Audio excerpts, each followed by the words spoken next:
귀한 찬양 하나님께서 영광 받으신 줄로 믿습니다. 우리가 어느 곳에 거한다 할지라도, 바다 끝에 있다 할지라도 주님의 손이 우리와 함께 계시는 줄로 믿습니다. 그러므로 말미암아 두려워하지 말고 염려하지 말고 하나님을 믿고 주님과 함께 우리에게 주어진 인생을 힘있게 살아가는 우리 모두가 되시기를 주님의 이름으로 축복합니다. 여러분, 자동차가 보편화된 이 시대에 우리가 살아가고 있으면서 많은 사람들이 운전을 할 줄 아는데요, 어느 글에 보니까 운전하는 방법을 단계별로 풀어서 설명한 글이 있습니다. 1단계 출발합니다. 브레이크에서 발을 절반쯤 떼고 차량이 움직이는 것을 몸으로 느끼고 부드럽게 가속 페달을 밟습니다.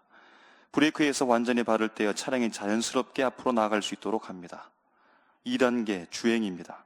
핸들을 원하는 방향으로 조작하고 차선 변경 시 깜빡이를 켜고 주변 환경을 살핀 이후에 안전하게 이동합니다. 마지막 3단계 정지 및 주차입니다. 정지할 위치를 미리 파악해 두고 부드럽게 멈춥니다. 주차 시에는 공간에 맞춰서 차량을 조정하고 자동 변속기일 경우에는 P로, 수동 변속기일 경우에는 중립에 두고 주차 브레이크를 채웁니다. 여러분 알고 계십니까? 운전할 수 있는데 여러분 들으니까 생소합니까? 여러분, 이렇게 3단계를 철저하게 외우고 숙지한 이후에 한 번도 운전해보지 않는 사람이 여러분 운전대를 잡고 막상 운전하면 어떻게 될까요? 여러분 요리 잘하십니까? 요리 좋아하시죠? 여러분 시금치 요리 좋아하십니까? 시금치 팍팍 잘 무치십니까? 1단계 시금치 300g을 깨끗이 씻고 뿌리 부분을 제거한다. 2단계 큰 냄비에 1리터의 물을 붓고 소금 한 큰술을 넣는다. 3단계 끓는 물에 시금치를 넣고 30초에서 1분간 데친다. 시금치를 체에 받쳐 물기를 제거한다. 4단계 데친 시금치를 찬물에 헹궈 열기를 식히고 물기를 잘 짠다. 5단계 다진 마늘 한 작은술, 참기름 한 큰술, 간장 한 큰술, 깨소금 한 작은술을 넣어 양념을 만든다. 6단계 물기를 제거한 시금치를 양념에 담긴 그릇에 넣고 조리용 숟가락으로 부드럽게 무친다. 고루 섞이도록 1, 2분간 저어준다. 7단계 접시에 담아서 필요시에 깨소금을 뿌린다. 여러분 잘 들었습니까? 어떡합니까? 한 번도 시금치 팍팍 안 묻혀본 사람이 요거를 읽고서 여러분 하면 잘할 수 있겠죠? 여러분 이것이 더 맛있겠습니까? 아니면 엄마가 시금치 따듬고 씹고 해서 이렇게 저렇게 뭐 양념하고 짠지 단지 먹어보고 먹어보라고 하고 이렇게 솜으로 오물락주물락 해서 만든 시금치가 더 맛있습니까? 어떤 음식을 선호하십니까? 두 이야기는 의미하는 바가 있습니다. 그럼 어떤 차이가 있을까요? 이론, 잘하는 것, 숙지하는 것, 암기하는 것, 외우는 것, 막상 하는 것, 이런 무엇을 의미하는지 한번 잘 생각해 보시기 바랍니다. 오늘 본문 말씀에 예수님께서는 아주 똑똑한 사람을 만나는데요, 그럼 당시에 똑똑한 사람, 스마트한 사람은 뭐 국영수를 잘하고 시험 잘 치고 자격증을 많이 가진 사람이 아니라 성경을 잘 아는 사람이 똑똑한 사람이었습니다. 율법을 잘 아는 사람, 구약의 말씀을 잘 아는 사람, 그 사람이 똑똑한 사람이고 대단한 사람이며 힘과 권력까지 가지고 사람들을 리드하는 리더가 되었습니다. 이런 일명 그 사람들을 그때 당시에 종교 지도자 이렇게 말한 겁니다. 그냥 종교인이 아니라 종교 지도자, 종교의 모든 행사를 주관할 뿐만 아니라 사람들을 리드하는 인도자가 되었다는 겁니다. 그 많은 부류의 사람들 중에 우리가 잘 알고 있는 사두개파 사람들, 바리새파 사람들이 있고, 바리새파 사람들 중에 율법사 또는 서기관이라는 사람이 있습니다. 여러분, 그런데 그 수많은 종교 지도자들 중에 혜성처럼 등장한 인물이 있는데 바로 우리가 가장 사랑하고 좋아하는 예수 그리스도께서 오신 겁니다. 종교 지도자들 편에서 예수님이라고 하는 인물이 도전이 된 이유는, 아니 이분이 성경도 알고 있고요, 성경도 가르치고요, 성경을 해석하는데 자신들이 해석하는 것보다 신비하게 대단하게 더 잘 해석하고 사람들에게 쏙쏙 귀에 들릴 수 있도록 잘 설명하는 이 부분을 보니까 그들에게 도전이 된 겁니다. 오늘 본문 직전에 사두개파 사람들과 예수님이 논쟁을 하는데 그 논쟁의 주제가 바로 부활에 대한 문제였습니다. 사두개파 사람들은 부활이 없다라는 겁니다.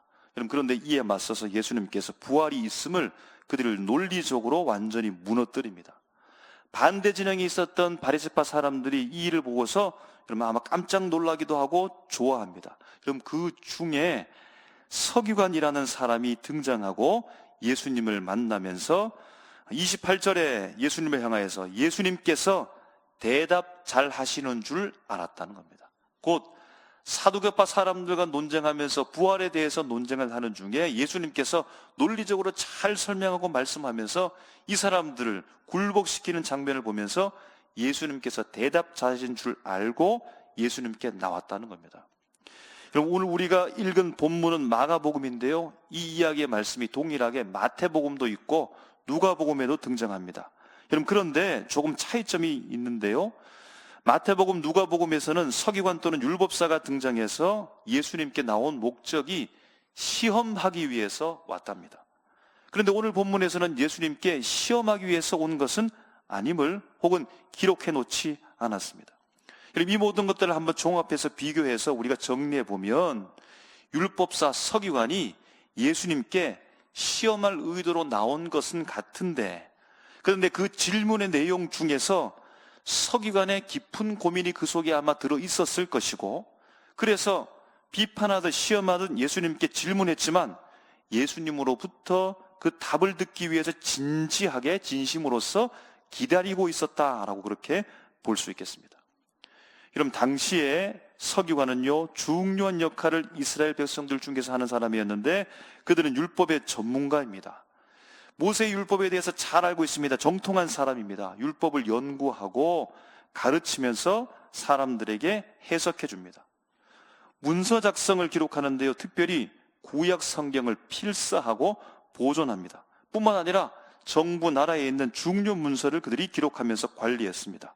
뿐만 아니라 사람들로부터 성경에 대해서 또 나라 일에 대해서 질문을 받고 그들에게 상담해주고 조언해주는 역할을 했습니다.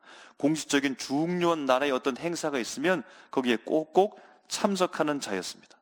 그들은 일명 종교 지도자, 사람들을 교육하고 그들의 지도력을 발휘해서 신앙 공동체를 잘 이끌어가는 중요한 위치에 있었던 사람입니다. 율법과 문서에 대한 전문적 지식을 바탕으로서 종교적, 사회적 큰 역할을 수행하고 있는 이 서기관이, 이스라엘 사회에서 중요 인물로 자리매김하고 있는 이 서기관이 예수님께 찾아와서 하나님의 수많은 계명 중에 가장 중요한 것이 무엇입니까? 첫째가 무엇입니까? 수많은 계명들 중에, 그 많은 계명들 중에 가장 중요하게 생각하는 그 계명이 무엇입니까? 예수님께 질문하는 겁니다. 그럼 예수님의 대답을 요약하면 우리가 잘 알고 있습니다. 첫째는 하나님의 사랑이요, 둘째는 이웃 사랑이다 라고 명쾌하고 확실하게 명료하게 예수님께서 답을 해주니까 서기관이 이 말을 듣고서 주님 옳습니다 라고 긍정하는 겁니다. 그럼 서기관이 질문했고요, 예수님께서 그 질문을 듣고 대답을 했습니다. 예수님의 대답을 듣고서 옳습니다, 알겠습니다 라고 끝난 것이 아니라 서기관이 예수님이 말씀했던 그 대답을 다시 반복하면서 이런 의도죠. 주님, 이 말씀이 맞지요? 맞지요? 다시 반복하는 겁니다. 예수님께서 29절에 첫째는 이것이니 이스라엘아 들으라, 주 곧 우리 하나님은 유일한 주시라 라고 말했습니다. 이 말을 듣고서 서기관이 옳습니다 말한 이후에 32절에 하나님은 한 분이시요 그 외에 다른 이가 없다 하신 말씀이 참이니이다 라고 반복하는 겁니다. 이런 표현이 다를 뿐이지 그 내용은 똑같습니다.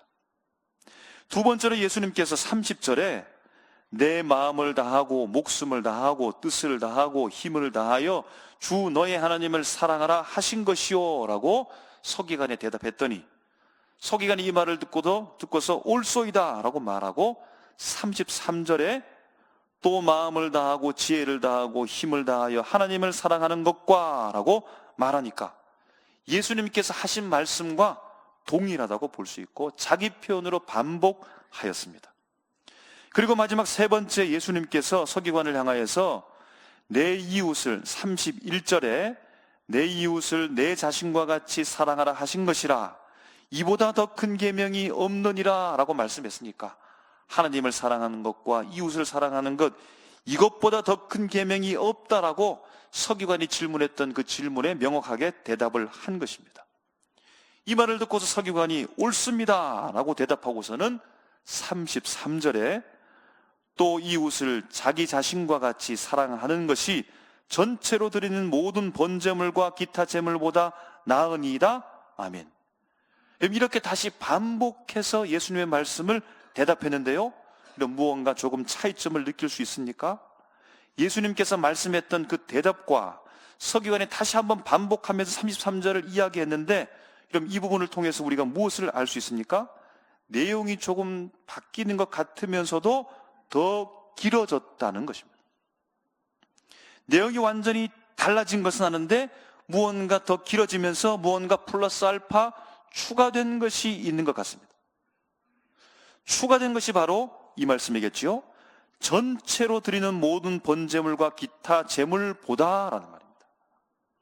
앞에 말은 다 똑같이 예수님께서 대답하신 것에 대해서 그가 한 번 더 확인하고 긍정을 요구하면서 주님 제 말이 맞지요? 라고 이렇게 말하면서 자기 언어로 표현하면서 오늘 마지막에 그가 조금 더 추가한 것이 있는데요, 그것이 바로 전체로 드리는 모든 번제물과 기타 제물보다 라는 말로 우리가 다시 한번 확인할 수가 있겠습니다.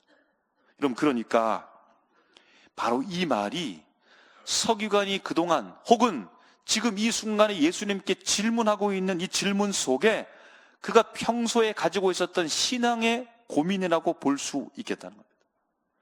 전체로 드리는 모든 번제물과 기타 제물보다 무엇이라는 겁니까? 하나님 사랑과 이웃 사랑이 더 중요하다는 거죠. 전체로 번제, 제사를 드리는 모든 기타 제물, 이 모든 것들을 통틀는 것보다 하나님을 사랑하고 이웃을 사랑하는 것이 더 우선한다, 더 앞선다 하는 겁니다.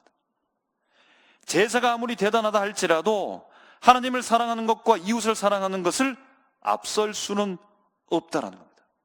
바로 이 부분이 자기의 표현으로서 그동안 가지고 있었던 신앙적 고민에 대하여 예수님께 질문했고, 예수님께서 답변하신 그 답변을 통하여 그가 가지고 있었던 고민이 해결되는 것처럼 오늘 함께 그의 말로서 해석하면서 주님 앞에 확인받고 있다는 겁니다. 그리고 예수님께서는 이 서기관의 대답 앞에 칭찬을 하죠. 34절에 지혜 있게 대답했다. 그가 지혜 있게 대답했다라고 예수님께서 평가하신 겁니다. 예수님의 대답 이외에 자기 자신, 서기관이 이해한 바 다시 한번 반복하며 자기 입술로 반복하고 그가 가지고 있었던 신앙적 고민을 예수님의 답변을 통하여서 재해석해서 말했던 그 말씀에 대하여 예수님께서 지혜롭게 대답했다라고 말합니다. 그리고 그 다음으로 예수님께서 서기관을 향하여서 이렇게 말씀하십니다. 내가 하나님의 나라에 멀지 않도다. 아멘. 내가 하나님의 나라에 멀지 않도다. 그동안에 고민해왔던 그 신앙의 본질에 대해서 질문했고 예수님의 답변에 대해서 그가 잘 알아들었으며 다시 한번 예수님께 반복해서 말했을 때 예수님께서 지금 칭찬하고 있는 것 같은데, 여러분, 내가 하나님의 나라에 멀지 않도다라고 하는 이 말은 긍정적인 최종 평가입니까? 아니면 중립적인 말씀일까요? 아니면 무언가 숨겨져 있는 부정적인 의미가 그 속에 포함되어 있는 것입니까? 멀지 않다에서 멀다라는 말은 마크란이라고 해서 거리나 간격을 말하는 겁니다. 하나님의 나라, 바실레이아, 왕국, 나라를 뜻합니다. 하나님의 나라로부터 멀지 않다. 그럼 칭찬에 오던 중에 하나님의 나라의 본질에 지금 가까워졌다라고 하는 의미입니다. 산의 정상에 다 올라간다. 목적지에 거의 다 도착했다. 목적지가 가까이 온다. 이런 의미를 가지고 있다는 겁니다. 내가 하나님의 나라에 멀지 않도다라고 하는 이 말은 분명 우리가 확인하듯이 긍정적인 의미로서 예수님께서 희망적으로 지금 칭찬을 아끼지 않으면서 말하고 있기는 한데, 여러분, 그런데 한번 생각해 보십시오. 왜 예수님께서는 서기관을 향하여서 내가 하나님의 나라에 도착했다 라고 말하지 않고 내가 하나님의 나라에 멀지 않도다 라고 왜 이렇게 말씀하고 있는 걸까요? 가장 큰 계명, 가장 중요한 계명, 그가 연구하고 늘 필사하면서 사람들에게 가르쳤던 그 율법의 모든 계명 중에 통틀어서 가장 중요한 계명을 주님께서 말씀했고 바로 그것이 하나님의 나라, 곧 하나님의 사랑과 이웃 사랑이라고 하는 것이 분명한데, 그러면 이제 네가 하나님의 나라에 도착했다라고 확실하게 말씀해 주셨어도 될 것 같은데 하나님의 나라에 가깝다, 멀지 않다라고 그렇게 말씀합니다. 여러분 왜 그럴까요? 여러분 등산 좋아하십니까? 가을철에 여러분 등산하는 건 너무나 좋죠. 산으로 올라갑니다. 상큼한 공기를 마시면서 너무나 기분이 좋습니다. 그런데 이내 숨이 차오릅니다. 공기가 모자랍니다. 가볍게 사뿐사뿐 걷다가 잠시 후에는 다리가 왜 이렇게 무거워지는 겁니까? 발바닥에 자극을 주니까 너무나 기분이 좋은데 그런데 계속해서 걸어가니까 발이 아픕니다. 물집이 생길 것 같습니다. 급기야 숨을 헐떡거리면서 이렇게 말하죠. 앞서가는 사람에게 언제 다 오냐고, 다 와가나고. 내려오는 사람에게도 묻습니다. 얼마나 남았습니까? 이 소리를 듣는 사람들이 어떻게 대답합니까? 아이 조금만 가면 된다고, 거의 다 왔다고, 다 왔다고 이렇게 말합니다. 그럼 이 말의 공통점이 무엇입니까? 세 가지입니다. 이제 곧 도착할 수 있다. 동시에 두 번째, 그러나 아직 도착하지는 않았다. 세 번째, 그러므로 계속해서 걸어가야 됩니다라고 하는 종합적인 말이 이 속에 포함되어져 있다고 볼 수 있겠습니다.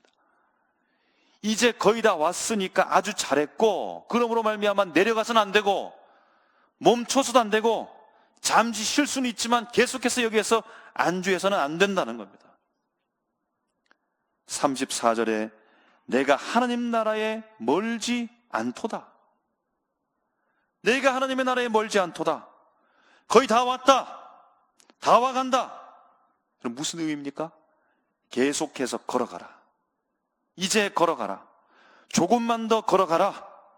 이런 의미가 내포되어 있다는 겁니다. 여러분, 멈추지 않고 계속해서 올라가는 것, 계속해서 걸어가는 것, 계속해서 이 행위를 하게 되어지는 것, 여러분 이것이 무엇일까요? 멈추지 않고 계속해서 걸어서 올라가는 것, 여러분 이것이 무슨 의미일까요? 아니 반대로 올라가지 않는 것, 멈추는 것, 거기를 안주하는 것, 여러분 그것이 바로 33절에 서기관이 이해했던 것, 곧 전체로 드리는 모든 번제물과 기타 제물이라는 겁니다. 제사라고 하는 이 의례 의식 절차와 순서가 마치 내가 모든 것을 다 이룬 것처럼, 그것이 마치 내 신앙의 본질인 것처럼 거기에 안주하고 멈추는 것, 이제는 올라가지 않는 것, 멈추어 서서 다 왔다라고 목적지인 줄 알고 착각하는 것, 전체를 드리는 것, 모든 번제물, 기타 제물로 제사로 의례 의식으로 절차 순서를 지켜내는 것, 그러면 다 한 것처럼 생각하는 것이 바로 멈추는 것, 올라가지 않는 것, 그 자리에 제자리검을 하고 있는 것이라는 겁니다.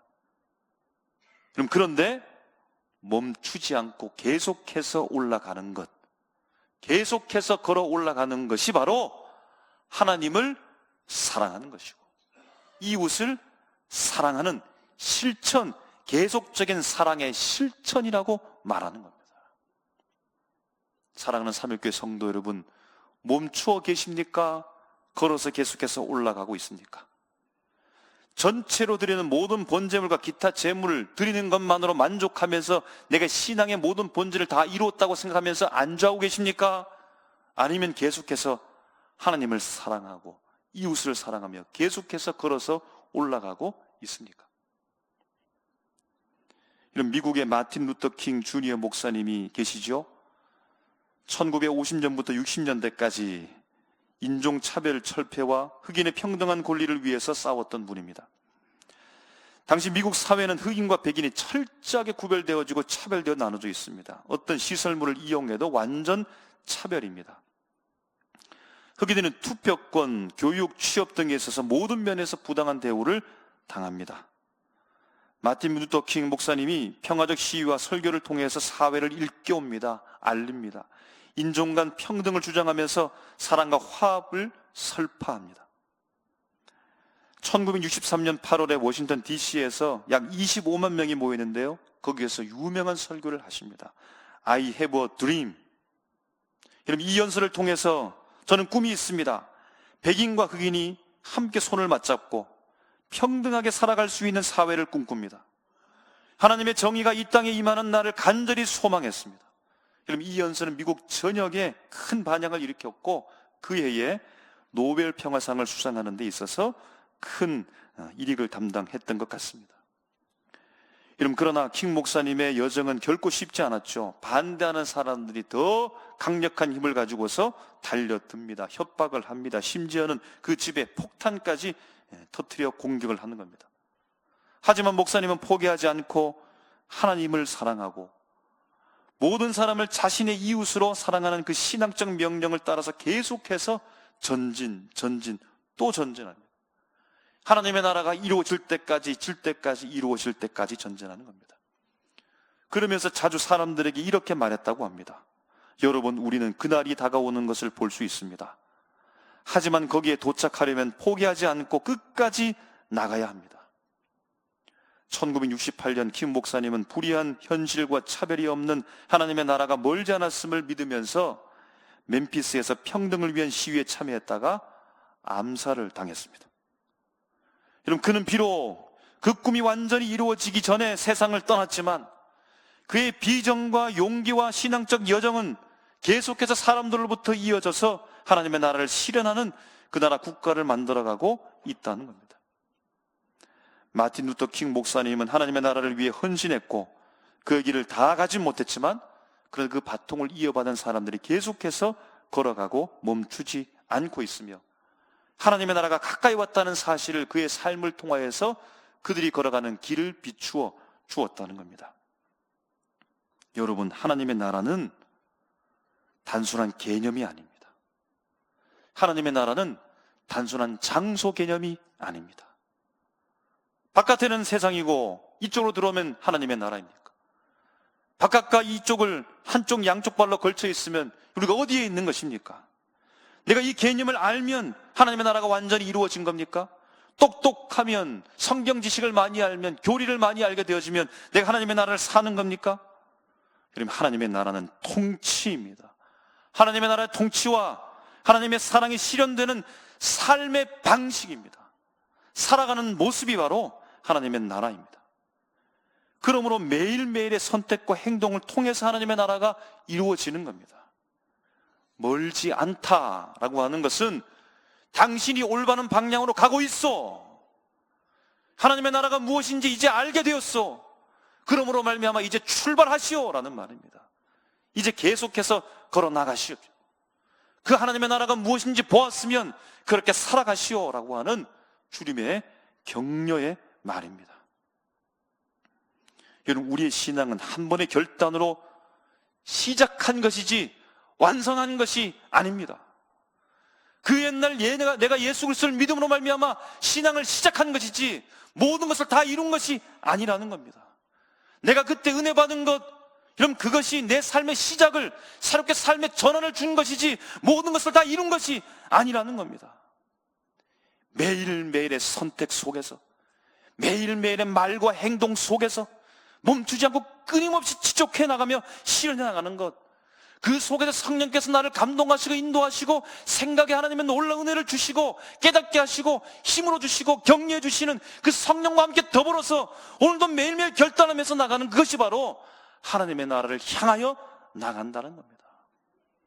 사도 바울도 이것을 알았기 때문에 주님, 저는 날마다 죽습니다. 날마다 죽는다라고 고백하는 겁니다. 예수님께서 서기관을 향해 내가 하나님의 나라에 멀지 않다라고 말합니다. 여러분, 이것은 칭찬이며 격려이고, 그러나 아직 온전히 도달하지 못한 상태를 일깨워 주고 있는 것입니다. 여러분, 그 말씀 앞에서 우리는 멈추지 않고 하나님의 뜻을 실현하기 위해서 여러분, 그 하나님 나라의 여정을 계속해서 이어가야 될 줄로 믿습니다. 사랑하는 삼일교회 성도 여러분, 지나온 삶을 한번 되돌아보시기 바랍니다. 벌써 11월입니다. 11월 17일 한 해를 감사하는 추수감사주일이 기다리고 있습니다. 여러분, 우리는 과연 하나님을 진심으로 사랑하셨습니까? 여러분, 우리는 과연 모든 이웃을 나 자신처럼 사랑하려고 애써왔습니까? 혹 우리는 얽매여 있는 관습, 어떤 의무, 절차에 우리가 스스로 만족하고 이만하면 됐지, 이만하면 됐지, 그냥 형식적인 신앙에 혹시 머물러 있던 것은 아닙니까? 하나님께서 우리에게 정말로 원하는 것이 무엇일까요? 단지 제사와 의식을 지키는 형식이 아닙니다. 우리의 삶이 온전히 하나님을 사랑하고 이웃을 사랑하는 그 삶으로 온전하게 채워지며 그 여정을 걸어가는 것을 주님께서 원하십니다. 그럼 그러므로 이제 우리의 각자의 마음을 살피시고 돌이키시며 회개하십시오. 새로운 결단을 향하여서 나아가십시오. 하나님을 향한 사랑을 회복하십시오. 우리의 이웃을 향한 마음을 새롭게 하십시오. 주변의 모든 사람들을 존중하십시오. 그들을 사랑함으로써 하나님의 나라를 이 땅에 실현해 나가는 하나님의 거룩한 백성 되기를 주님의 이름으로 축복합니다. 여러분, 우리는 하나님 나라에 가까이 와 있습니다. 그 방향으로 잘 가고 계십니다. 그러나 여전히 가야 할 길이 남아있다는 사실을 기억하고 그 길에서 우리의 삶이 빛이 되어져서 뒤따라오는 다음 세대가 우리가 살아간 그 걸음이 빛이 되어져서 길을 밝히고 그들도 따라올 수 있도록 하나님 나라의 증거의 삶을 살아갈 수 있는 우리 모두가 되시기를 주님의 이름으로 축복합니다. 기도하겠습니다.